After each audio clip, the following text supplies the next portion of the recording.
শুভ সন্ধ্যা বন্ধুরা। আজ হলো 13 জুলাই, 28 আষাঢ়, রবিবার।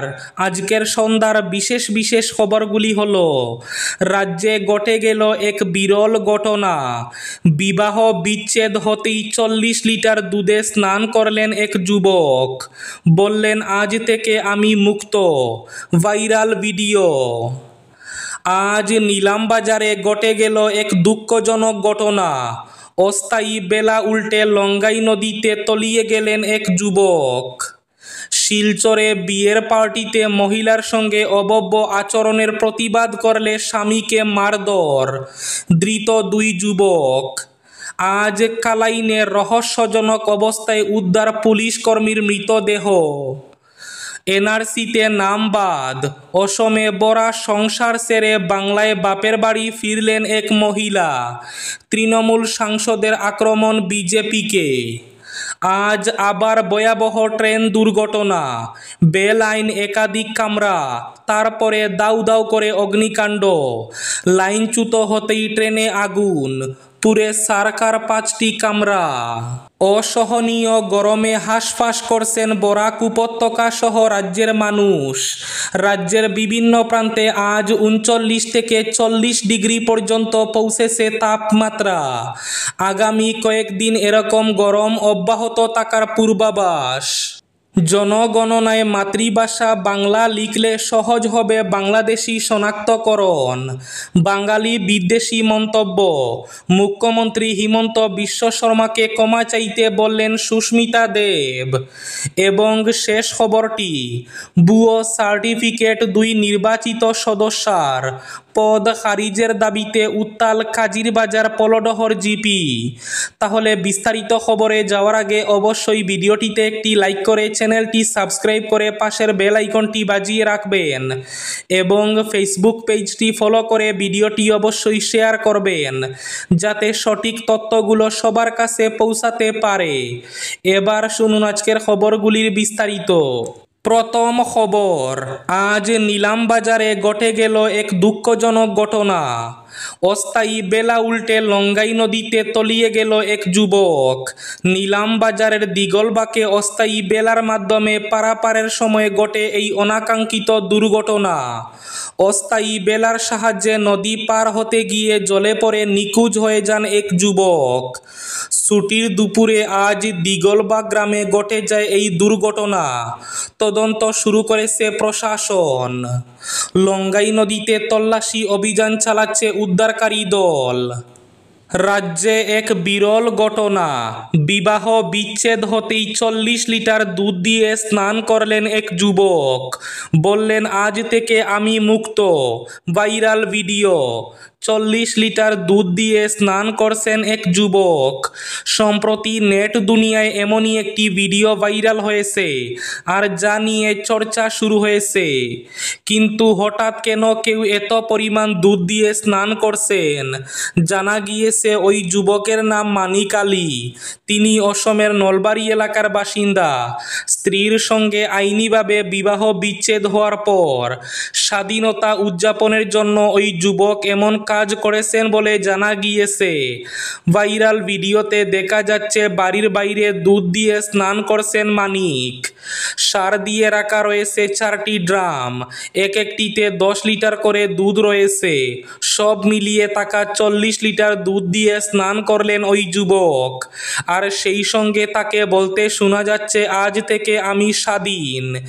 ভিডিওটি সোশ্যাল মিডিয়ায় দ্রুত ভাইরাল হয়ে গিয়েছে। কালাইনে রহস্যজনক অবস্থায় উদ্ধার এক পুলিশ কর্মীর মৃতদেহ। কালাইন থানার কোয়ার্টারে রহস্যজনক অবস্থায় উদ্ধার হলো এক পুলিশ কর্মীর মৃতদেহ। আজ রবিবার ভোরে কালাইন থানার কোয়ার্টারে ইউনিফর্ম, বুট পরা এবং হাঁটু গেড়ে দাঁড়ানোর মতো পুলিশ কর্মীর দেহ উদ্ধার হয়। মৃত ওই পুলিশ কর্মীর নাম আলিম উদ্দিন। জানা গেছে, শনিবার রাতে ডিউটি শেষ করে থানায় নিজের রুমে এসে ঘুমিয়েছিলেন এবং পরদিন সকাল অর্থাৎ রবিবার সকালে দরজা না খোলায় প্রথমে অন্যান্য পুলিশ কর্মীরা ডাকাডাকি করেন, কিন্তু সে কোনো জবাব না দেওয়ায় অবশেষে দরজা ভেঙে ভেতরে গিয়ে তার মৃতদেহ দেখতে পান বলে জানা যায়। এই ঘটনাকে কেন্দ্র করে চাঞ্চল্যের সৃষ্টি হয়েছে কালাইন থানায় থাকা পুলিশ কর্মীদের মধ্যে। এদিকে খবর পেয়ে উপস্থিত হন সার্কুল অফিসার রবার্ট ট্রলর এবং দেহকে উদ্ধার করে ময়না তদন্তে শিলচরে পাঠান। জানা গেছে এ পুলিশ কর্মীর বাড়ি শিলচর শহরতলি তোপখানা দ্বিতীয় খণ্ডে। তার পরিবারে রয়েছেন স্ত্রী এবং 2 মেয়ে। শিলচরে বিয়ের পার্টিতে মহিলার সঙ্গে অভব্য আচরণের প্রতিবাদ করলে মারধর করা হয় স্বামীকে। ধৃত 2 জন। বিয়ের পার্টিতে মহিলার সঙ্গে অভব্য আচরণ করছিল 2 যুবক। এতে মহিলার স্বামী প্রতিবাদ জানালে তাকে মারধর করা হয়। শুক্রবার রাতেই শিলচর ক্লাব রোডের এক হোটেলে ঘটে এই ঘটনা। পুলিশ ইতিমধ্যে অভিযুক্ত 2 যুবক সৌমিত্র দাস ও অভিজিৎ রায়কে গ্রেফতার করেছে। সৌমিত্র কালীবাড়ি চর এবং অভিজিৎ রংপুরের বাসিন্দা।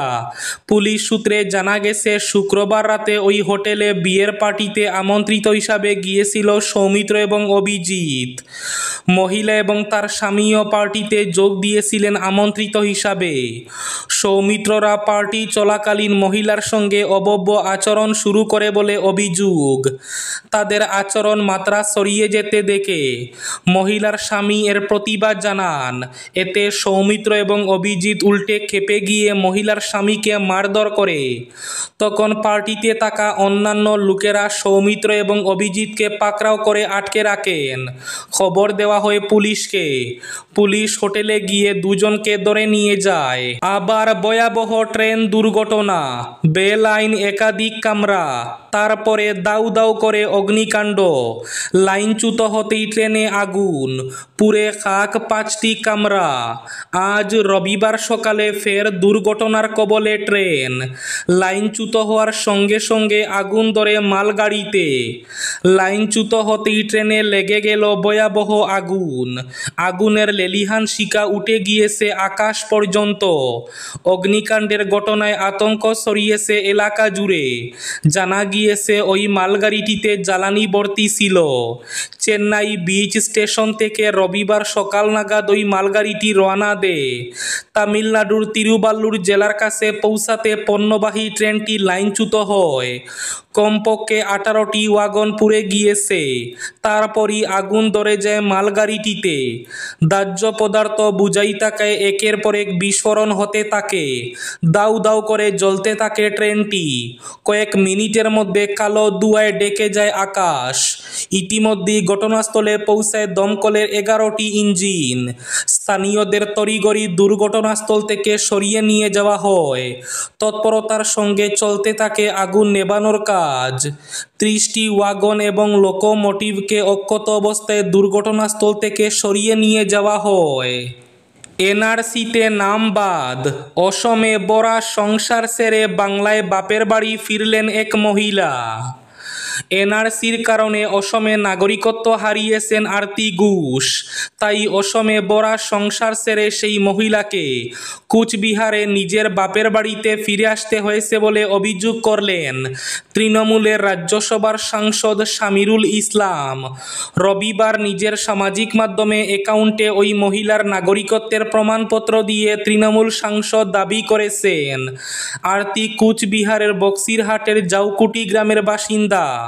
তিনি এমন এক পরিবারের যারা বহু প্রজন্ম ধরে সেখানে বসবাস করছে। ঘোষ পরিবারের একমাত্র দোষ ছিল তাদের মেয়েকে অসমের একটি পরিবারে বিয়ে দেওয়া। বাংলা বিরোধী অসম সরকার আরতিকে বিদেশি বা অনুপ্রবেশকারী আখ্যা দিয়ে এনআরসি তালিকা থেকে তার নাম বাদ দেয়। এর ফলে তাকে তার শ্বশুরবাড়ি ছেড়ে আবার কুচবিহারে ফিরে আসতে হয়। মুখ্যমন্ত্রী হিমন্ত বিশ্ব শর্মার বাঙালি বিদ্বেষী মন্তব্যের বিরুদ্ধে সরব হলেন তৃণমূল সাংসদ সুস্মিতা দেব।